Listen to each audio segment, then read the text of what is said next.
क्या आपने कभी महसूस किया है कि किसी वस्तु या व्यक्ति को छूने से इलेक्ट्रिक करंट सा लगता है?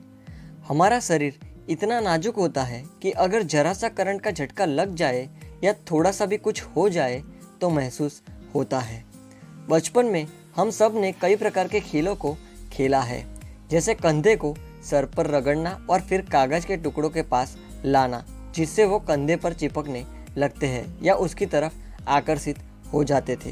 दूसरा, एक व्यक्ति को कुर्सी पर बैठाकर कुर्सी को टॉवेल से मारते थे, फिर उसे छूते थे तो करंट लगता था आदि।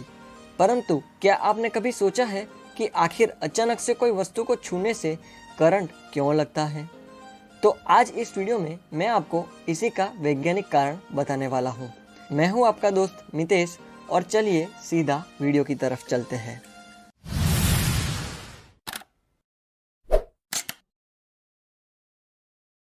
सबसे पहले मैं आपको एटम्स के बारे में बताता हूँ।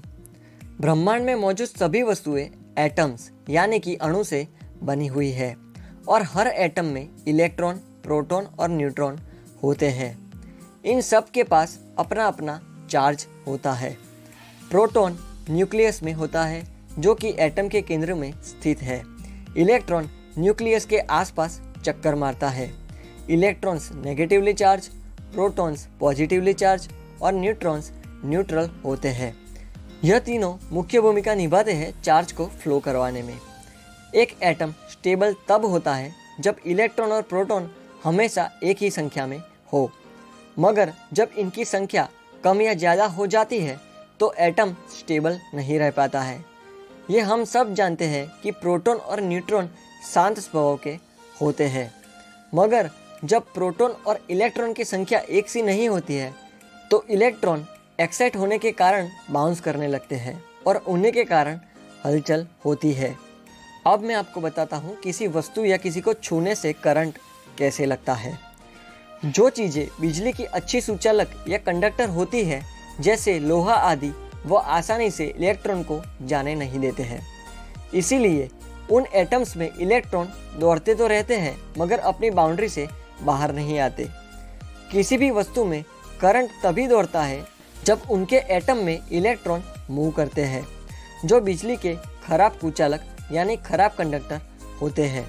उनमें इलेक्ट्रॉन आसानी से बाहर निकल जाते हैं और कई बार एक्स्ट्रा इलेक्ट्रॉन जमा भी हो जाते हैं।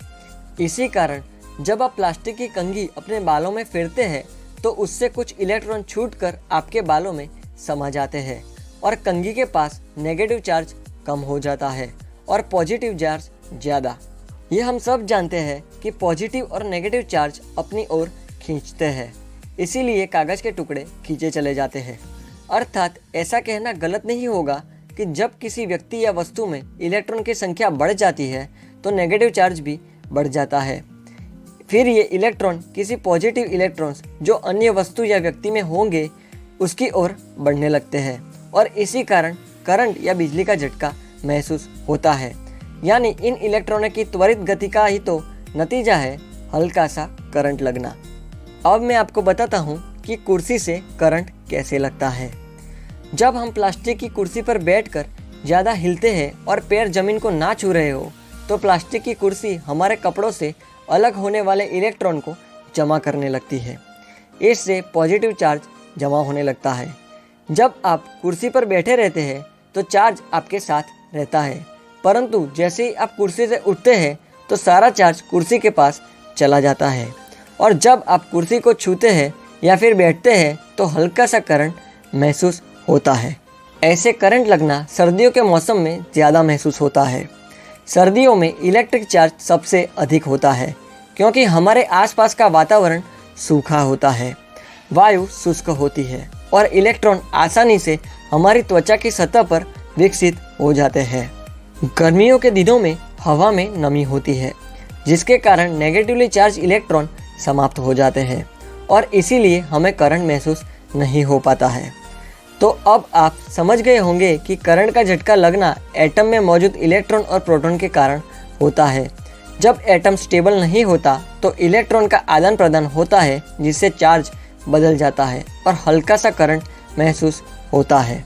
आशा करता हूँ कि मेरे द्वारा दी गई जानकारी आपको ज़रूर पसंद आई होगी। अगर आपको ये वीडियो पसंद आया है तो प्लीज़ इस वीडियो को लाइक और शेयर ज़रूर कीजिए और चैनल को सब्सक्राइब ज़रूर कीजिए, क्योंकि आगे ऐसे बहुत से वीडियोस आने वाले हैं। तो प्लीज़ चैनल को सब्सक्राइब करना ना भूलें। तो मिलते हैं अगली वीडियो में, तब तक के लिए धन्यवाद।